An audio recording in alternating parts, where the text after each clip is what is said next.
Okay, this is Doug again with Freedom Saddle, and we're ready for part two. Part one, we fit the horse. So now we're going to work on fitting the rider. So the way we make our saddles, we want a center or balanced seat. And when we say centered seat, we don't mean that we want the rider in the center of the seat, because that's usually too far forward. We want to be in the horse's center of balance, and we want the rider to be balanced in the center of balance. So we do everything when we're constructing the seat of the saddle to meet that goal. And so this is what we've come up with, and this is not new, and it's not even our idea, it's just what we've learned. So when we get in a seat, we want to be in here where, number one, we want to be able to get our seat correct, and we want our stirrups back. So two things that you see in typical saddles, and especially in gaited horse saddles, is the seat is too far back here and the stirrups are too far up here to get in a correct seat. People ask us, why do they build saddles that way? And my best answer is because it's easy to sell them that way. When you get in that chair seat, it's easy to sit in, but it's not a good seat to ride in. So when you get in that chair seat, your legs are forward, your seat is back, you can't use the core of your body, and you can't use your legs correctly to ride your horse. Then you have to start using your hands.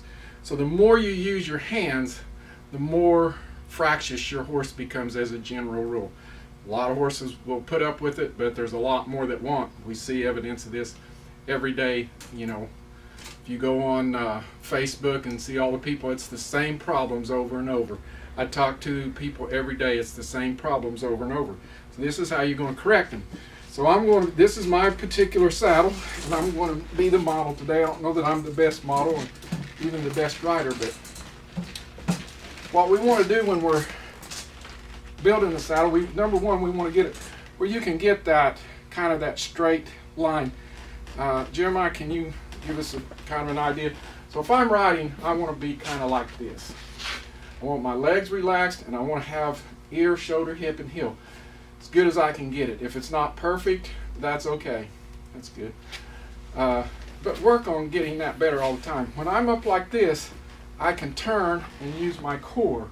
So I'm riding more with my seat. I can send the horse off. I can relax back. If I want to turn, I'm going to load this stirrup over here. If I'm going to turn this way, of course I'm going to load this stirrup over here. Otherwise, I shouldn't have a lot of tension in my stirrups.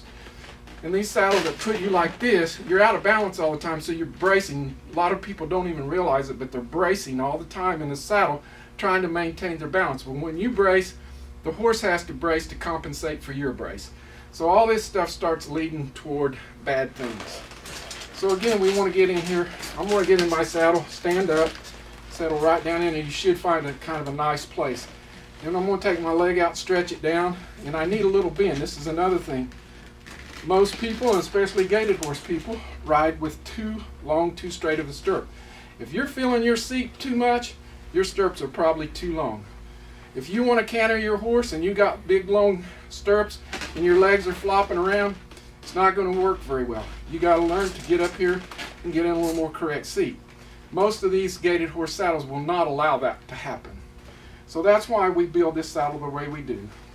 So there's not a lot else to say about this part. We'll go into how the construction of the saddle is done so to allow you to get into this seat in part 3, which will be construction and why we build it like we do. All right, thank you.